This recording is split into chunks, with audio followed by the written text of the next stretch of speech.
Greetings, all. Well, I guess I'm not the only one out there that's a little bit concerned about AI coming into our culture. Yeah, there seems to be quite a few people. Political leaders, guys like Elon Musk and so on and so forth. There's a lot of concern. Even the people who created the stuff, Google executives and so on. Distortions, lies, falsifications, getting people to believe something that they would never have believed otherwise, and so on. This is nothing new. Yeah, that was the basis of propaganda by Joseph Goebbels, Hitler's chief propagandist. It's not exactly a quote, but basically, if you repeat a lie long enough, not only will everybody else begin to believe it, but you will probably begin to believe it for yourself, too. Boy, we see that around these days. A lot of it. But I guess it's nothing new. It's Madison Avenue advertising campaigns convincing you that this brand of soap is better than the other. Some of it left me permanently scarred. I'm still afraid of the tidy bowl man's going to show up while I'm sitting down in the toilet. But while we supposedly have banned subliminal advertising, this was a thing in the 50s where they would insert these little bits of stuff you couldn't really detect, trying to tell you to buy popcorn at the movies, or buy a certain brand of canned beans or something, on your TV set. Well, they supposedly stopped it, but things like this go on and on. Plus, it's one thing if it's a television station and there's an actual commercial for a corporation, but these days, I'm here on YouTube. This is video imaging, Do you know what I'm inserting in between my words? Yes. See, I do believe that a whole lot of the social media stuff, that type of stuff on the internet out there, it's loaded. Yeah, it's loaded bad.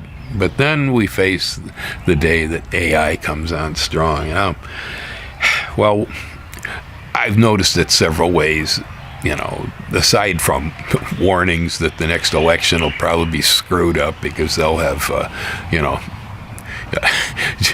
Joe Biden actually, having sex with a sailboat or something. You can do anything you want to with this stuff. You ruin people's lives and reputations with it, change elections, and so on. Yeah. Well, anyway, I wish to assure you that you will not see it here. Yeah. I may not always be right. Okay, I'm not. Often I'm wrong, but I'm not wrong because I am intentionally trying to deceive you. I have a belief. I'm trying to stake accurate statements, trying to base things on what would be factual. But when it comes to this AI stuff that I'm seeing on YouTube, there's a lot of art, call it that, computer-generated art, usually with soundtracks, music. Frequencers is one that's sort of a North African surrealistic AI-generated thing with music. I found myself a little bit interested in it, and I tuned in. I watched several of these things. I've watched a few others sort of like it, where it's AI-generated art. And, well, I tell you, at first I said, that's pretty fantastic. I could never do anything like that myself without the AI. But then, after a while, I start watching it. And one of the things about it that really bothers me is most of it I've seen, everything is constantly changing. It's in metamorphosis. Things are changing shape, faces are changing, everything is moving. If it's buildings, the buildings are constantly changing. It's like some sort of MC Escher painting going on in 3D, moving like a bad ayahuasca journey or something on that order. It makes me dizzy. I don't find it appealing at all. Yeah, actually makes me a little bit sick to my stomach watching the stuff.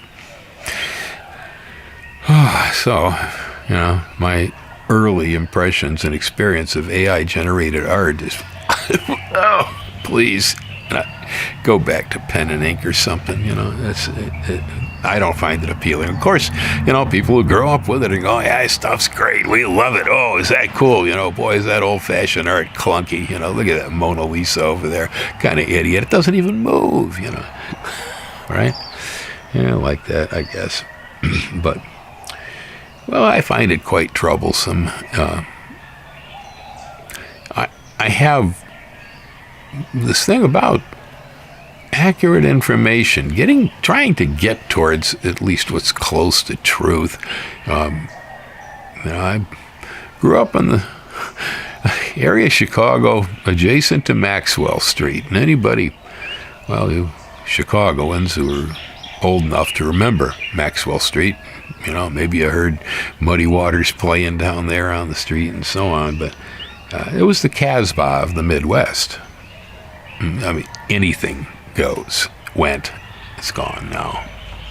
It's all gone. But yeah, it was just crazy open air flea market carnival type thing. I mean, the tailors and guys with rings. I got watches.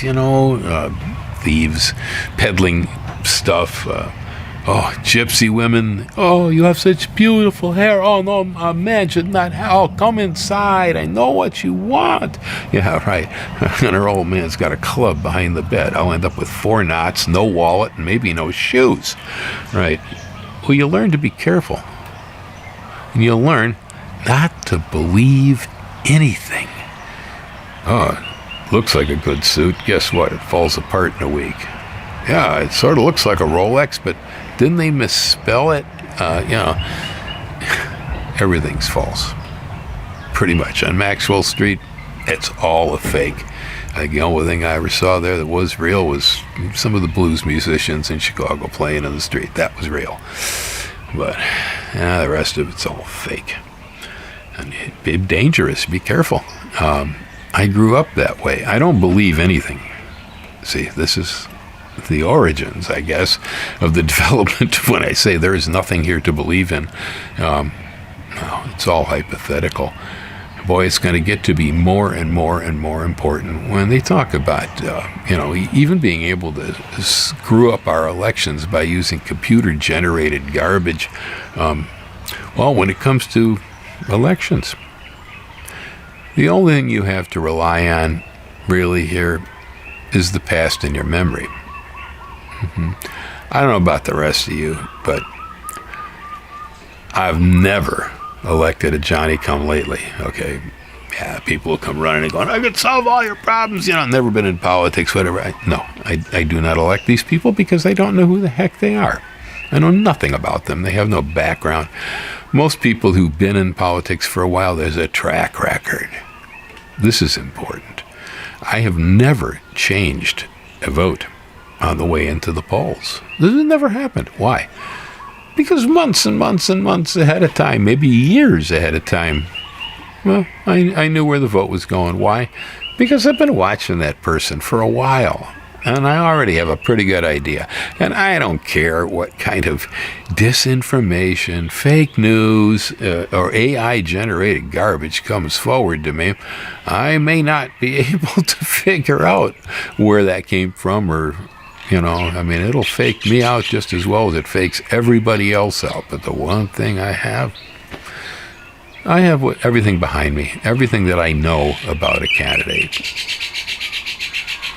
Now, if you're out there voting, you really ought to know something about the candidate. Yeah. And then the best thing you have is their track record. What have they done? Look at their voting records. Look at their accomplishments. Look how long they've been in the government, blah, blah, blah. Personally, I am one who believes a rule of law is a real good idea, and people who do not understand the laws or Constitution, they don't belong in office either, man. So I'm not fond of lawyers, but it helps. If you're going to be a politician, it helps to understand law, at least to some level. That's what it's all about. Anyway, a little bit there on AI and my concerns over the whole thing. I'm not enthusiastic about this. I'm sure there's going to be positive applications in the future, and I do know there is not going to be any way to stop a juggernaut like this either. That doesn't mean I have to participate. Said each their own. I find myself, because of it all, withdrawing quite a bit. Yeah. And this is the only connection I have in social media. There won't be any others. Yeah. I'm very cautious these days.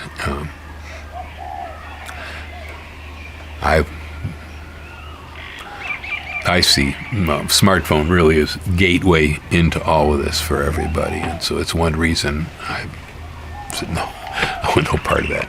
I do not want to be connected to this, and so I'm maintaining a natural sense of life. If I need somebody, I'll probably go, "Hey, are you home?" That's what we used to do in Chicago. As kids, you walk up and down the alley. You could go to the front door of a house, but none of us kids ever went to the front door. We'd stand out in the alley behind the place and go, "Yo, Georgie, yo." Call him. Yeah, heck with a smartphone. Anyway. Aloha. Later.